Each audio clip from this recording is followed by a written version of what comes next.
ભરૂચ જિલ્લામાં power grid transmission line project સામે ખેડૂતોનો આક્રોશ ફાટી નીકળ્યો છે। જમીન સંપાદન અને વળતરની પ્રક્રિયામાં વ્યાપક અન્યાય થતો હોવાના આક્ષેપ સાથે આજે મોટી સંખ્યામાં અસરગ્રસ્ત ખેડૂતો ભરૂચ કલેક્ટર કચેરી ખાતે ઉમટી પડ્યા હતા। ખેડૂતોએ સૂત્રોચ્ચાર સાથે ઉગ્ર વિરોધ પ્રદર્શન કર્યું હતું અને કલેક્ટરને લેખિત આવેદનપત્ર સુપરત કરી ન્યાયની માંગ કરી હતી। ખેડૂતોએ આવેદનપત્રમાં ગંભીર આક્ષેપ કરતા જણાવ્યું હતું કે અનેક અસરગ્રસ્ત ખેડૂતોને કાયદેસરની નોટિસ સમયસર આપવામાં આવી જ નથી। નોટિસ ન મળવાને કારણે ખેડૂતો સુનાવણી દરમિયાન પોતાનો પક્ષ રજૂ કરવાથી વંચિત રહી ગયા છે। ખેડૂતોએ સમગ્ર પ્રક્રિયા પારદર્શક રાખવાની માંગ કરી છે। ખેડૂતોના જણાવ્યા અનુસાર કેન્દ્ર અને રાજ્ય સરકારની સ્પષ્ટ માર્ગદર્શિકા હોવા છતાં અલગ અલગ જિલ્લાઓમાં વળતર આપવા માટે જુદા જુદા ધોરણો અપનાવવામાં આવી રહ્યા છે।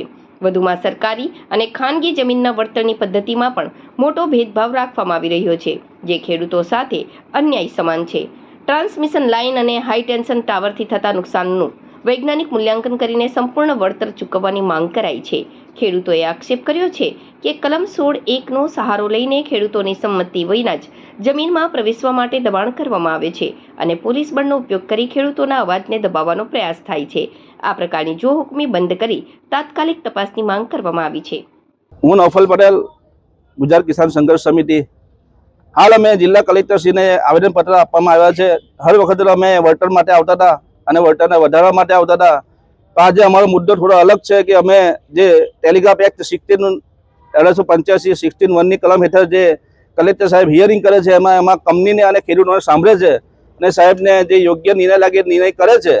પણ છેલ્લા કેટલાક સમયથી નીચેના અધિકારીઓ અને કંપનીના માણસો મળીને એક ષડયંત્ર કરી રહેલા હોય એવું અમને લાગી રહેલું છે। જે ખેડૂતને નોટિસ પહોંચવી જોઈએ એમાં ઓછામાં ઓછા 2-3 દિવસનો એને તૈયારી કરવાનો સમય મળવો જોઈએ નોટિસનો જવાબ આપવાનો। આ તો નોટિસ જ નથી પહોંચતી અને ડાયરેક્ટ હિયરિંગ થઈ જાય છે અને એનો ઓર્ડર થઈ જાય છે। જ્યારે ઓર્ડર ખેડૂતના ઘરે પહોંચી જાય છે, એ ઓર્ડર પહોંચી જાય છે પણ ખેડૂતના ઘરે નોટિસ નથી પહોંચતી, એ મોટી સમસ્યા છે। એટલે અમને આમાં કંઈ ને કંઈ મોટું ષડયંત્ર હોય એવું લાગી રહેલું છે, જેથી અમે જિલ્લા કલેક્ટરશ્રીને રજૂઆત કરીએ છીએ કે ભાઈ તમારા દ્વારા જેટલા પણ આવા ઓર્ડર કરવામાં આવ્યા છે ખેડૂતને સાંભળવા વગર, એ ઓર્ડરને રદ કરવામાં આવે અથવા એની ઉપર રિવ્યુ કરીને ફરીથી યોગ્ય નિર્ણય લેવામાં આવે અને ખેડૂતને પોતાની રજૂઆત કરી યોગ્ય તક આપવામાં આવે।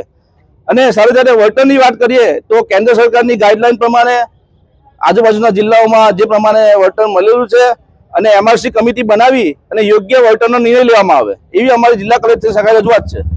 કલેક્ટરશ્રી જે ઓર્ડર કરે છે, ઓર્ડર શાનો હોય છે? એ 16(1) નો ઓર્ડર એવો હોય છે કે ખેડૂત જ્યારે પોતાના ખેતરમાં કંપનીને ના પાડે અને ખેડૂત જ્યારે પ્રતિકાર કરે તો કંપની કલેક્ટર સાહેબના સને જાય છે અને રજૂઆત કરે છે કે આ ખેડૂત અમને ખેતરમાં કામ કરવા દેતા નથી, ખેડૂત વિખવાદ ઊભો કરે છે।